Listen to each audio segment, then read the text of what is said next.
this is the problem you can say, and it is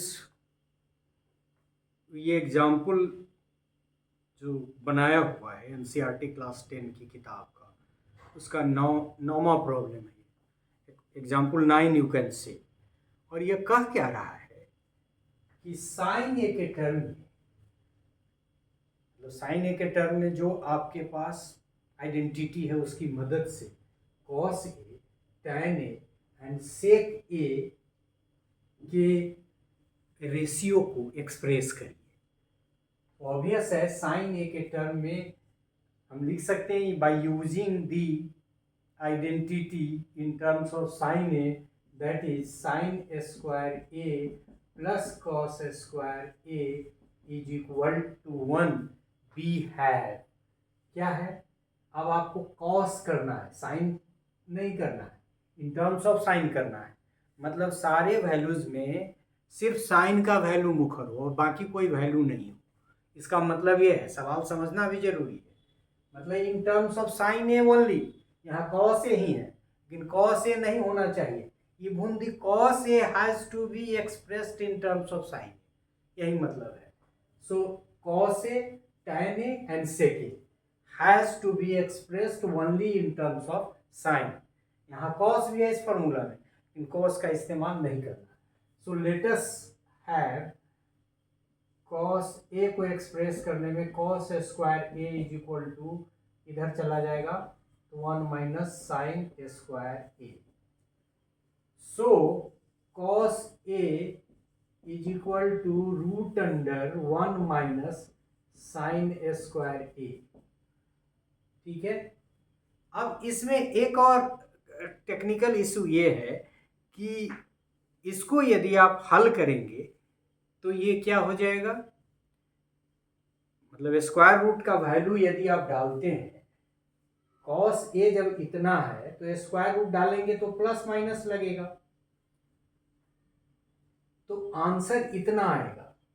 लेकिन result हमारा सिर्फ बिना साइन के, मतलब पॉजिटिव साइन नहीं आएगा, 1 माइनस साइन स्क्वायर ए, क्योंकि वो था 0 is greater than equal to A is greater than equal to 90 degree. मतलब 0 से लेस निगेटिव साइन के साथ ये समसमिका एक ही है, तो यूजफुल नहीं है, इसलिए निगेटिव साइन हट जाएगा। So the value of cos a in terms of sin a is equal to root under 1 minus sin square a with no negative sign। Negative sign में आप जानते हैं कि स्क्वायर रूट प्लस माइनस दोनों होता है। उसी तरह से सेक जो होता है वो तो कॉस का उल्टा होता है, 1 by cos A is equal to 1 by cos का वैल्यू इतना है root under 1 minus sine square A. ये भी आपका निकल गया, ये तो तीसरा है। अच्छा, साइन और कॉस दोनों निकल गया है, तो दूसरा टैन क्या होता है, tan A is equal to sine A बटा कॉस ए।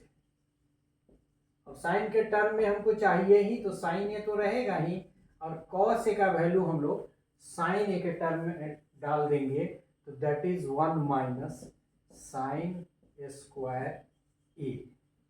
ये पहला, दूसरा और तीसरा। सो पहला तो ये निकल गया कि cos a is equal to this, और दूसरा निकल गया tan a is equal to sine A divided by root under 1 minus sine square A, और तीसरा निकल गया सेक वाला कि sec a is equal to 1 बटा root under 1 minus sine square A. मतलब ये कि हमारा सवाल क्या था कि हमको 3 वैल्यूज दिए थे, कॉस ए, टैन ए और सेक ए, उनको एक्सप्रेस करना था साइन ए के टर्म में। ऑब्वियस है कि हमको यही फार्मूला साइन के टर्म में हमारे पास जो आइडेंटिटी है, बाकी तो टैन और सेक के टर्म में या फिर कॉसेक और कॉट के टर्म में है, तो इस आइडेंटिटी के इस्तेमाल को करना था हमको। ये तो हमको इंसाइटफुल अपना डिसीजन है, ये लिया और साइन के टर्म में ही कॉस को ट्रांसफर कर दिया, तो ये हो गया कि cos A is equal to 1 minus sine square A, क्योंकि साइन ही सब में आना चाहिए, साइन के टर्म में ही सबको एक्सप्रेस करना था।